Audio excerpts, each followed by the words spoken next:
one at Grace Church, like hardcore still makes their resolutions. Why don't we make resolutions at New Year's? Because we don't keep them, which is probably an even better reason to talk about this. This is great. Yeah, we make resolutions, and by January 20th, what has happened? Yeah, I always know the New Year is coming. I mean, like Christmas and everything else, but I always get all the spam in my inbox, email, and I always see all the commercials and everything about dieting and gyms. Apparently that is the most popular New Year's resolution. What happens by January 20th? There's nobody left in the gym. Wait until about January 20th and then get your gym membership. And then go. But for real, we don't usually keep resolutions that we make. But it is that time of the year. And I actually take advantage of this time and this feeling of wanting to better ourselves for the new year. Wanting to do something differently. Because it is a great thing to do, especially if 2018 maybe wasn't so kind to you. Maybe it just wasn't the greatest year. And for so many, there is something, anything that they could do to make 2019 that much better. The reality, of course, is that 2019 is going to come with challenges of its own. They don't just go away because it's a new year. I always love that. It's like the ball drops and you're like, new start. And then like the next day, you know, it's like, oh yeah, today's same as yesterday, right? 2019 is going to come with its own challenges as well. And so the question is, where do we start? I mean, where do we start if we're making a resolution, or if you want to call it a promise or a covenant, where do we start? Well, let me tell you where not to start first. This year, don't start with the gym. Don't start with the diet. Don't even start with I'm just going to think positive in the new year. Or maybe I'm just not going to be as judgy in the new year. I don't know, whatever it may be. Don't even start there. They're all really good things. Really good places to start. But a great place to start is with God. Period. Start with God. Make a covenant with God first, because the rest will follow. The rest will always fall into place. Somehow, some way, with God, it always does. For example, I have yet to see anyone, who has committed their first fruits, their first tithe, their first 10% to God. I have yet to see one person who has done that who has not had enough in the end. I have yet to see someone grow more negative or more judgmental by living into the true Word of God and humbling themselves before the Lord. I have yet to see that happen. Now, I have seen many a diet struck down by church attendance, and it usually has to do around potlucks and all the pie. I eat a lot of pie at church, and a lot of breakfast goodies. Did you see how many donuts there were downstairs? I'm sorry, but you can try the dieting, but the food downstairs will break me every time. But here's the deal. Don't just make a resolution. Don't just make a promise easily broken. See, a resolution, I looked it up. A resolution is what they call a firm decision to do or not do something. It can also be an action solving a dispute.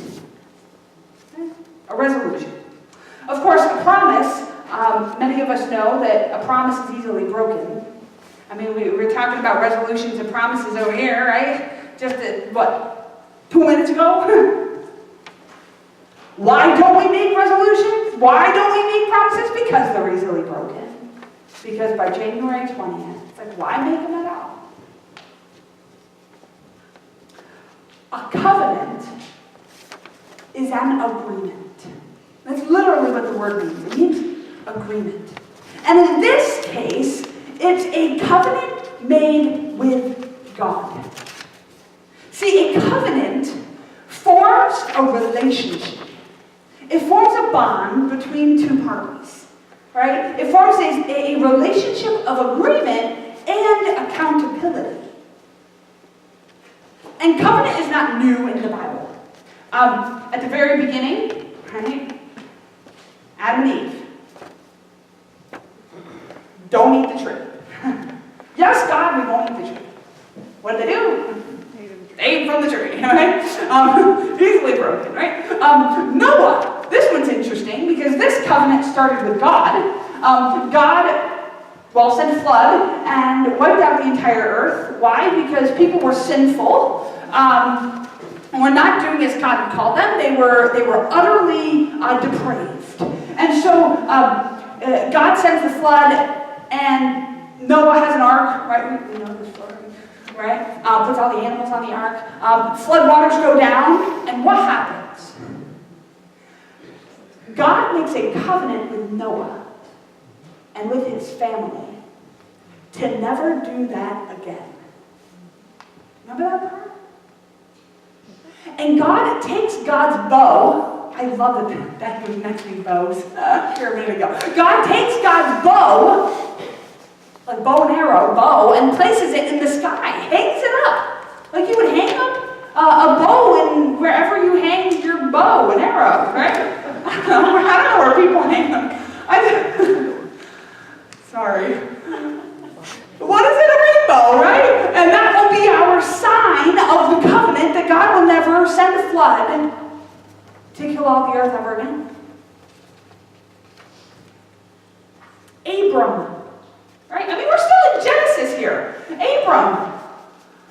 God makes a covenant with Abram that he will have progeny, blessing, and land. Moses. Oh, now we're in Exodus. Like, we're only in the first two books of the Bible. Covenant is not a new concept to God's people or to God.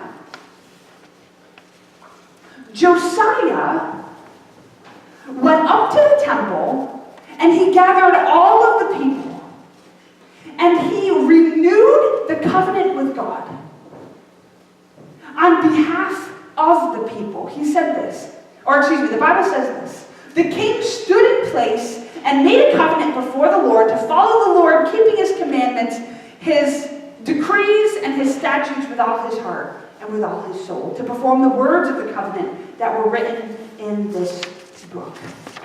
And so today we are going to renew our covenant. And we're going to renew it with words from John Wesley himself and Charles Wesley through his hymn, but also with communion.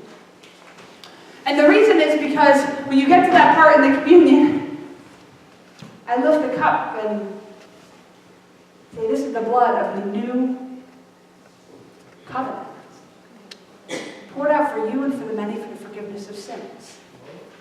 Do this in remembrance of me. Because here's the deal. Here's what happened. We kept breaking God's covenants. We kept time and time again breaking the covenant that God had made with us, that we had made with God. And then God sent God's Son into the world and said, this will be the Bible covenant. The new covenant in my blood. And a reminder to each of us that even though we turn away and we might break the covenant with God, God never breaks the covenant with us. Ever. In other words, when we come back to God, God's forgiveness and God's mercy and God's grace is there. Even when we don't deserve it. Especially when we have fallen short. God forgives.